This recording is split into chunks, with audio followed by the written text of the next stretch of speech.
Welcome back to K5J Gaming, and today I have another tank build. This is an updated tank build, but it's different, man. This is with the big GreatSword, man. I'm really loving this tank build. This is probably going to be my main tank build from now on, but let's get into the build, man. First, I am running all heavy. We're going to run that heavy because we know that heavy is what keeps you tanked up from the waist up, right? So then I got the reinforced plate helm. Don't worry about the gear. Let's just focus on the talents, right? Obviously, it's a heavy headwear piece. I have physical aversion, enchanted ward, contagious upheaval for the talent that I'm using, a physical ward gem, and mortal aggression. Hits grant 1.2% lifesteal. You gain 6.3% of your max health, 6.3 stamina, and gain 7.5% fortify and 6.3 in power for 8 seconds on kill.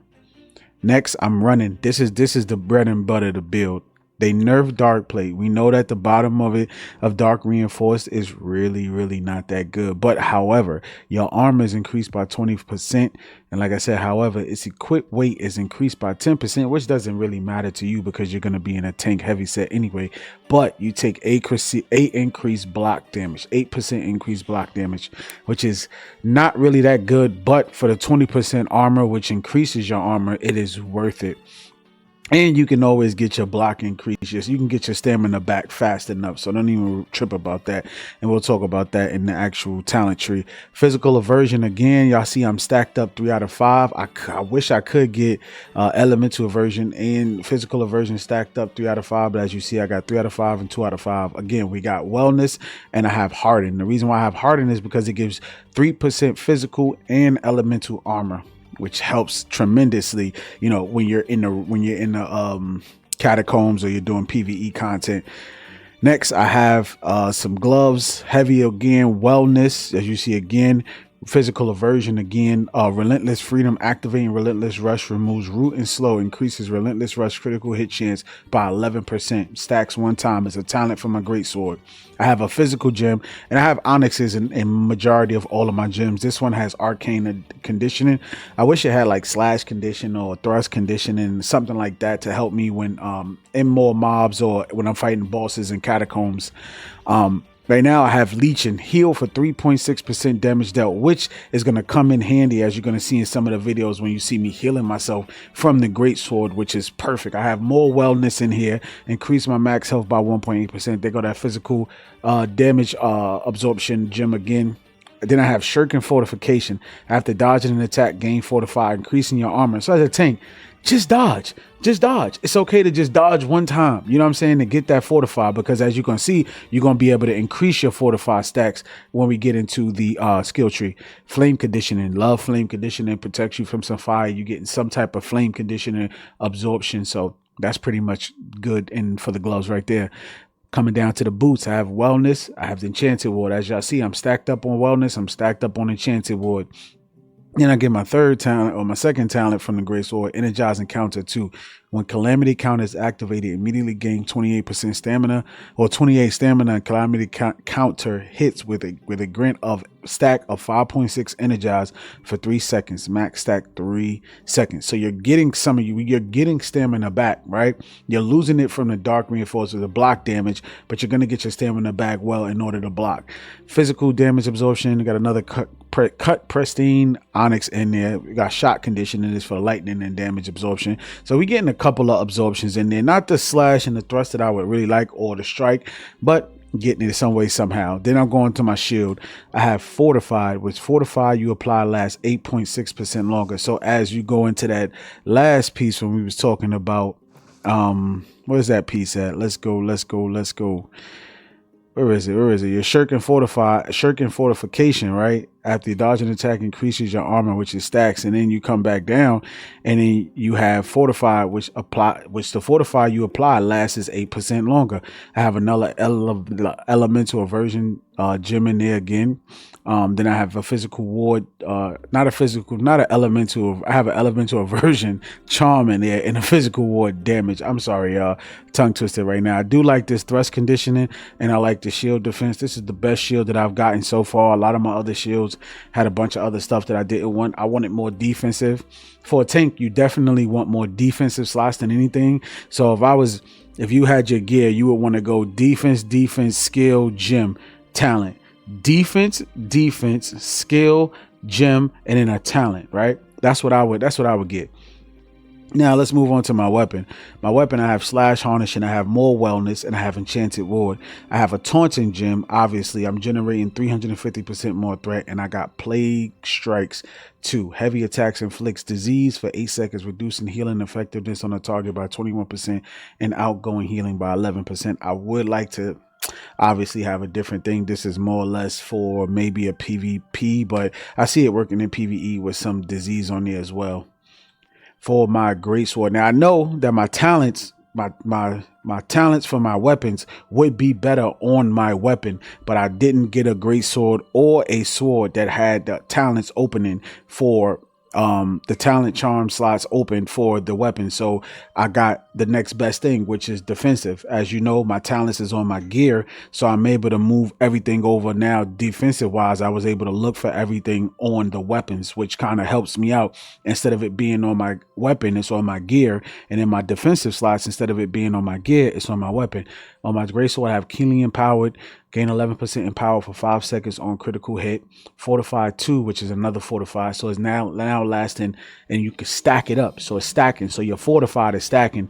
Obviously, I have that max stacks of enchanted ward 2. I have a taunting gem in there, and I'm going to show you how I'm able to taunt a nut. You're getting 200 more %, and I'll show you with the GreatSword. Throw encounter plus 14% against targets with active grit. My amulet, I have enchanted 2, which is light and heavy attacks deal 2% damage. It stacks 1 out of 5. I don't have a lot of it on there. As you see, my enchanted ward again, which I maxed out. My wellness, I think I got like 6 wellnesses because I don't think it stacks. I don't think it has a max cap stacks. You know what I'm saying? So I have like 6 or 7 pieces of gear items that have wellness on it. They go that cut onyx again, cut pristine onyx, and then stop, drop, and roll. Dodging will reduce the current duration of all burn damage. I wish I had something different, but I took the defensive slots, you know what I'm saying, because that's what I had for my amulet. For my ring, they go that health again. Then my third talent on both of my weapons, which is crippling rupture, slowing enemies struck with roaring rupture by 4.1% for 5 seconds. And this will all make sense once we get into the talent tree. I have accelerated resolve. You already know, if you've been a tank, you know what accelerated resolve do. That's a big taunt to get everybody over there. Another physical ward gem in there. I like curse and chip. Increase your base attack damage dealt by 8%, but decrease your ability. So just your regular damage, your regular light attacks or your just regular damage is going to do 8%. But when you use an ability, it just drops it down by 4%, which is okay because it's giving a boost to your regular base damage. Now let's get into the skill tree. Let's get into the actual skill tree, but let's go into attributes. Right now, I have 350 con. I literally got 350 con. You know, that's that big, for the big tank. My max health is 23,358. I went with dexterity for the crit chance. You can go with focus to get the 3% ability cooldown reduction, but I went with the crit chance because I'm getting a lot of cooldown reduction. Once I take a strength food, I can get up to 198, which almost caps me at 200. But for right now, I got 150 strength with no weight. So this is what I'm running, right? You can also forget the crit and take it up here and go 200, right? You can go 200, take the 25 points, and then take a strength food and possibly get to what? 240 something, and then you would be at 200 strength, which would give you 5% damage to stun, slowed, or rooted enemies, and you can do that instead of taking a 25% crit hit chance, right? Now we go into the weapon mastery. For sword and shield, I have upheaval. I'm using upheaval so I can give myself grit, right? And then, as you see from my talents before, with the grit talent, I can activate grit on this one, and I do more damage to enemies who got grit. And then I took the tree all the way down, and then on a successful hit, I can get that cooldown faster on all my cooldowns, so I can pick up Defender's Resolve. If you're a tank, you already know what talents to take. You're gonna grant yourself additional 15% physical armor. You're gonna reduce the base damage from all magical types, and on your tower shield, being hit or blocking an attack will extend your duration on all buffs by itself. So you can keep your buffs on everything, your grit, your fortify for an extra 5 seconds. I took shield rush, right? We know what shield rush is. If you're a tank, you know what these talents are, so I don't need to even really go over these talents too much. But this is my tree right here. This is my tree. And when you block, you gain attack, you gain 20% fortify, right? For 5 seconds. But then when you block and you come over here, being hit or blocking a hit will extend the duration of all buffs by itself by 5 seconds. So you're getting another fortify, and with the fortification and the fortify on my build, I'm getting a lot of armor stacked up. Took Defender's Resolve down to the tower shield. I gained 20% more fortify when Defender's Resolve is active. Took Achilles heel over here. I took successful heavy attacks grant you empower, so you're doing a lot of heavy attacks with your and heavy attacks also cause for enemies to attack you. It calls, I forgot the name, Despise with threat. There you go. I'm sorry, y'all. It causes threat. When you block an attack, gain of a stack of empowerment. So you're getting empower, you're getting grit, and you're getting fortify. It's just a buildup of everything. Precision, I'm increasing my critical strike chance because I needed to hit this. I needed to hit opportunist, so I could have got down here and took tactician. You can go for the sword swinging. You could go for the whirling blade and take it down, which you can inflict weaken on you can inflict target with 16% weaken for 6 seconds when you in heavy gear, right? And then you take it down. Whirling blade reduces its own cooldown by 5% for each enemy hit. But I just like upheaval because it just gives me enough cooldown to come back over here, right? So that's my sword and shield talent tree. Now to the big boy, to the maker of the build right here, man. Listen, I'm gonna start off with Roaring Rupture, right? This ability, you gain fortify when you strike the ground, and you deal 100% weapon damage. So you getting a bunch of fortify when you're in this stance and you're in your shield and you hit Defender's Resolve. You're gonna get over 6k. You're gonna get between 6 and 7k in the actual fight of armor, and at least 5 to 6k of elemental aversion armor. It is insane. Some of the actual physical and elemental armor that you're gaining in this build. But also when you put a gem inside it, you get an ability to generate 200% threat, and it has grit. So think about that. With the despised on there, that's giving you 300, 350%, and then you get in this, and with your other taunts, you're literally taunting the whole time. You should never run out of taunts. And I took this tree all the way down. You cleanse yourself for 2 debuffs. It hit 10% weaken, and you become interruptible. Calamity counter is another way to pull aggro. I promise you, when you see in the video, you're going to see some aggro pulls just from energy counter. Block for 2 seconds while reducing block stamina taken by 90%, then unleash a counterattack that strikes all foes within a 4 meter radius. And these are the blocks. When you block, no block, 1 block, 2 block, 3 blocks, it shows you how much you can do and how much damage you can do. This ability has grit as well, right? And I'm telling you, taunt gem compatible. If you have a GreatSword and your Carnelian, activating this inflicts another taunt. So that's taunt number 2. So you literally have 3 types of taunt, plus your heavy attacks deal taunt. So you're just taunting yourself over and over again. Then I took Faultless Defender, reduce the attacker stamina damage dealt by 50% when blocking attacks just after raising your guard or on guard point. Blocking an attack within the window inflicts 5% rend. So now you're inflicting rend on all enemies for 10 seconds against melee attackers. Then I took this tree down, gives me buff and damage increase. This one is for grit and inflicts bleeding for 6 seconds, dealing 5% weapon damage to give you some type of damage for like an extensive period of time. Now I can block 100% of range weapons, right? So when you're fighting the enemy in catacombs or something, and you got these range weapon guys, these enemies, you can kind of block that out from that. Now let's swing over here to this tree. Keen posture. This is all in the stance. After gaining out onslaught stance, your next attacks, it's a 5-second, has 100% increased critical chance. So you're doing heavy crit on that one. Charge heavy attacks have 15% armor penetration. So now you're breaking down the enemy's armor, you're penetrating the armor, 15% armor penetration. After this, you gain 20% haste. You basically moving around quicker than you want to be. You kind of getting up out of there. Become energized by landing a crit hit and regain. So the stamina damage and the stamina block damage that you're losing, you're getting it back. Plus, in the GreatSword, you kind of want to move around. You're going to be taunting so much, you're not going to even have to block. And when you have a healer, because 9 times out of 10, you're going to have a healer in a lot of your catacombs, and or you're going to be doing heavy DPS. So you'll just be able to kind of move around and not really have to focus on blocking too much. Your blocking is really going to come from your sword and shield in all actuality. So then after that, I came down, you take critical hit chance is increased by 10% when attacking foes with an active debuff.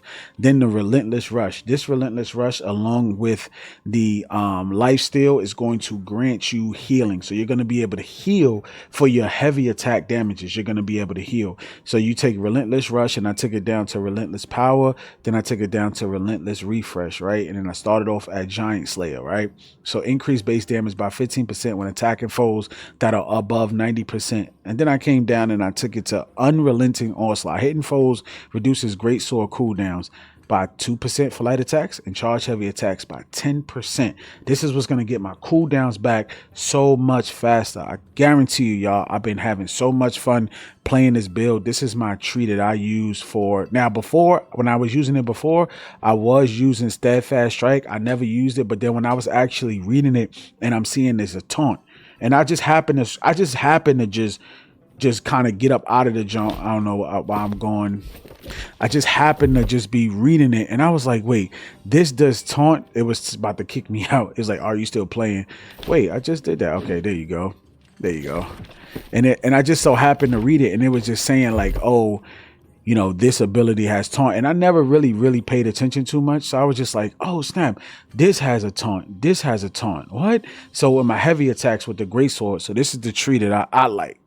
You know, it was a lot of switching that I did around, and this is the tree that I find that I really like the most. I used to use something similar to this. I think I was just using aggressive shift instead of using critical comeback. And then I was using guarded shift, and then I was using then I was taking calamity counter down, and I took these two and I left this one off. I took one, I left this one off, and I had these two over here. So now this is the tree that I like personally. So if you want to, you could check the tree out. And that is pretty much the build. Obviously, you definitely, when you get into your defender's resolve, you pop. So you'll pop this, you hit your defender's resolve, and then you make sure you take a oak flesh bomb, and that literally puts you to 5727.3, 4,311 armor. I'm telling you, when you actually get into a fight, your physical armor goes to like 7,000 and some change. Your physical armor goes to almost 6,000, between 5 and 6K. So you make sure you pop that, and then you pop your oak flesh bomb, and then this is what you're going to end up with when you run this build. There's a lot of protection, a lot of fortify, you know what I'm saying? So I appreciate everybody, man. If you have anything in the comments that you want to talk about as far as like GreatSword tanking, just let me know, man. Let's have a chat, let's talk about it. I'm open to all types of feedback. I thank y'all again, man. Please subscribe to the channel, man. It helps me out tremendously. Like the video, get the video out there so more tanks can kind of switch out from the flail and shield sword tank build to now the GreatSword and tank and sword and shield. So, man, that's really it, man. K5J out, man. Peace.